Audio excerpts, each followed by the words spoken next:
चलिए क्लास, अब एक पीएसवी सॉल्व कर लेते हैं। ये आपका क्वेश्चन है, why does the CO bond length in phenol is smaller than that of CO bond length in methanol. इसका मतलब ये है कि फिनॉल के अंदर जो CO बॉन्ड लेंथ होती है वो मिथॉल के अंदर जो CO बॉन्ड लेंथ है उससे कम क्यों होती है। अब आप इस वीडियो को 1 मिनट के लिए पॉज कीजिए और इस क्वेश्चन को सॉल्व करने की कोशिश कीजिए। आई होप क्लास आपने इस क्वेश्चन को सॉल्व कर लिया होगा, तो चलिए इसके सॉल्यूशन को समझ लेते हैं। तो क्लास, जो फिनॉल के अंदर CO बॉन्ड लेंथ होता है वो कम इसलिए होता है क्योंकि वहाँ पर जो कार्बन और ऑक्सीजन है उनके बीच का जो बॉन्ड है वो वैसे तो सिंगल बॉन्ड होता है, बट उसमें थोड़ा सा पार्शियल डबल बॉन्ड कैरेक्टर भी होता है। और ये डबल बॉन्ड कैरेक्टर इस वजह से होता है क्योंकि ऑक्सीजन के जो अनशेयर्ड इलेक्ट्रॉन पेयर्स हैं वो एरोमेटिक रिंग के साथ कंजुगेशन में होते हैं। चलिए समझते हैं कैसे। ये हमारा फिनॉल है।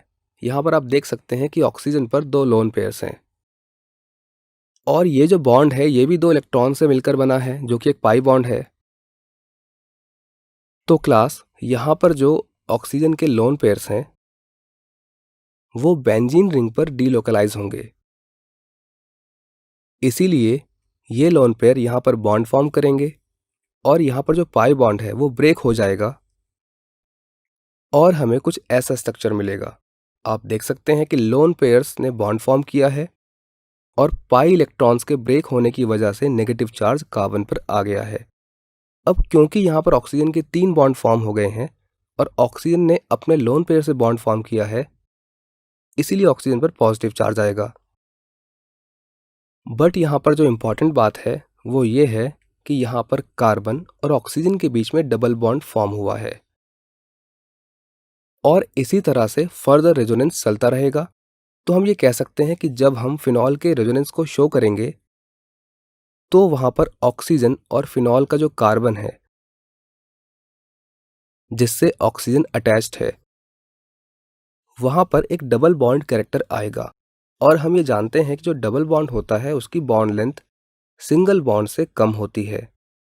और क्योंकि अल्कोहल्स में इस प्रकार का कोई भी रेजोनेंस नहीं होता है और वहाँ पर ऑक्सीजन व कार्बन के बीच में कोई भी डबल बॉन्ड कैरेक्टर नहीं होता है, वो प्योरली सिंगल बॉन्ड होता है।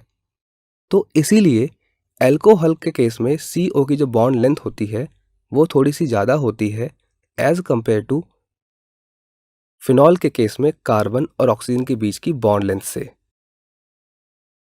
क्लास, आपने इस टॉपिक में जो भी इंपॉर्टेंट कॉन्सेप्ट्स कवर किए हैं उनकी समरी को यहाँ पर दिया गया है।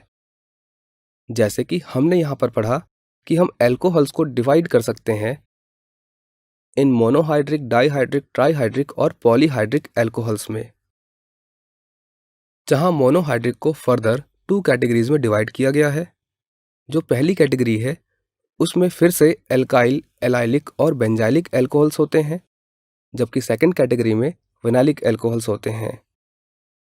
इसके बाद हमने देखा कि हम फिनॉल्स को भी कैटेगराइज कर सकते हैं इन मोनोहाइड्रिक, डाइहाइड्रिक और ट्राइहाइड्रिक में, और ईथर्स को भी हम डिवाइड कर सकते हैं सिंपल और सिमेट्रिकल ईथर्स में एंड मिक्स्ड और अनसिमेट्रिकल ईथर्स में। इसके बाद हमने IUPAC नॉमेनक्लेचर सीखा इन कंपाउंड्स का, जहां हमने बताया कि अल्कोहल्स के लिए हम सफिक्स ओल यूज करते हैं, फिनॉल्स के लिए हमारे पास कोई स्पेशल सफिक्स नहीं होता है, फिनॉल्स को एज इट इज IUPAC ने एक्सेप्ट किया है, और ईथर्स के लिए हम ऑक्सी सफिक्स यूज करते हैं। क्लास, इस टॉपिक को पढ़ने के बाद आप इन क्वेश्चंस को सॉल्व करेंगे। ये क्वेश्चंस हैं NCERT के इन टेक्स्ट क्वेश्चंस, NCERT के एक्सरसाइज क्वेश्चंस और वर्कबुक के यहाँ पर मेंशन किया हुआ क्वेश्चन, यानी कि वर्कबुक का क्वेश्चन नंबर 1।